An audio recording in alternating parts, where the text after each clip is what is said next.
বাবা, তুমি আমার জন্য বিস্কুট নিয়ে এসেছো? হ্যাঁ রে খোকা, ওই টেবিলের উপর রেখেছি। কি মজা! তোমাকে না বলেছি খোকার জন্য তুমি আর বিস্কুট নিয়ে আসবে না? একটুও ভাত পানি খায় না, সারাদিন শুধু বিস্কুট খেতে থাকে। নিষেধ করলে আবার পাকা পাকা কথা। ওর নতুন দাঁতগুলো সব পোকায় খেয়ে ফেলছে। গিন্নি, এটা তো খুব চিন্তার বিষয়। তাহলে ওকে নিয়ে কাল ডাক্তারের কাছে যাব।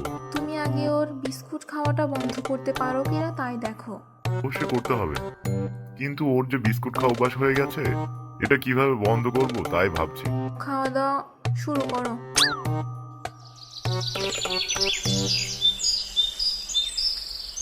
বলি গিন্নি, কাল একবার শহরে যেতে হবে বুঝলে।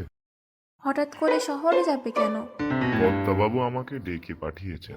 ওগো, তুমি ওখানে কতদিন থাকবে? এই যাবো আর আসবো। আচ্ছা, তাহলে আসার সময় আমার জন্য 1 বোতল নারকেল তেল আর খোকার জন্য বিস্কুট নিয়ে এসো। গিন্নি, তোমার মতলবটা ঠিক বুঝলাম না। নারিকেল তেল নিয়ে আসবো ঠিক আছে, কিন্তু খোকার জন্য বিস্কুট আনতে তুমি না সকালে নিষেধ করলে। তখন নিষেধ করেছিলাম, এখন আনতে বলছি, নিয়ে আসবে কিন্তু। কি কিন্তু? আমাকে একটু খুলে বলো তো দেখি। তাহলে শোনো, তুমি যখন বাড়িতে আসবে তখন কিছু লোহার টুকরোর উপর বিস্কুটের রং দিয়ে আসবে, দেখে যেন মনে হয় আসল বিস্কুট, বুঝেছো? আচ্ছা ঠিক আছে, তাই হবে। কিন্তু এই লোহার বিস্কুট দিয়ে তুমি কি করবে শুনি?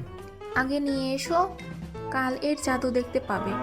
আচ্ছা ঠিক আছে, এখন ঘুমিয়ে পড়া যাক। আচ্ছা।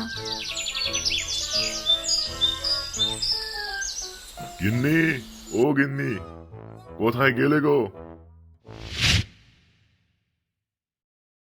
এই তো আমি, তুমি এসেছো? এই নাও তোমার তেল আর খোকার বিস্কুট।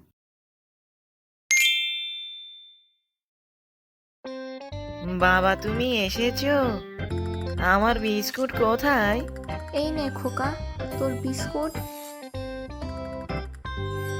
খা, মন ভরে খা। খুব ব্যথা পেলাম।